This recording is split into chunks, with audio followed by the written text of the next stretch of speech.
Borgaon Manju police station अंतर्गत कोळंबी येथील रॉयल धाब्यावर अवैध पेट्रोल डिझेलची विक्री सुरू होती।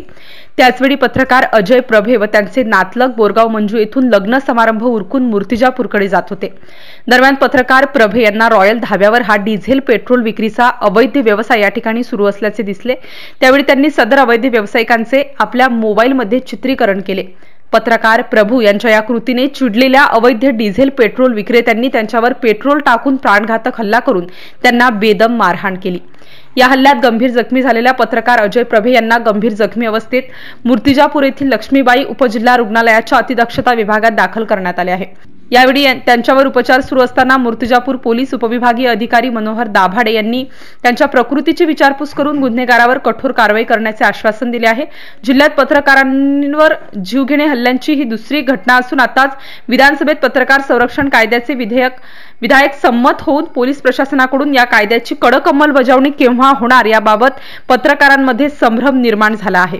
MCN न्यूज मराठीकरिता धनराज सपकाळसह कॅमेरामन नरेंद्र वाढोणकर, अकोला। येथे लग्नविधी समारंभ आटोपून घरी येत असताना रॉयल धाब्याजवळ थांबलो असता तेथे पेट्रोल डिझेलची अवैधरित्या टँकरमधून काढणं दिसलं। मी माझा मोबाईल काढून चित्रीकरण करत असताना पाठीमागून तिथं काम करणारे मजुरांनी मला अमानुष मारहाण केली, लोटलाट करून मला अश्लील भाषेत शिवीगाळ केली। मजुरासह तिचा मालक पण हजर होते आणि तो मालक जो आहे तो मला ओळखत होता तर ओळखीचा आहे म्हणूनच मी तिथं गेलो होतो।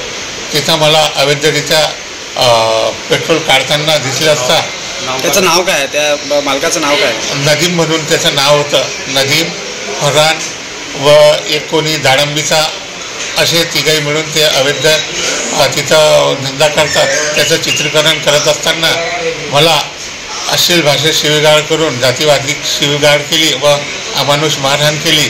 तसेच माझ्याजवळ जाहिरातीची असलेली 40,000 रक्कम हे पण हिसकावून घेतली व आम्हाला मारहाण करून गाड़ीवर बसून तिथून अभी आप घर पे जाओ, अगर कहीं रुकते होंगे तो आपको घर पे आके जान से मारेंगे अशी धमकी देत आम्हाला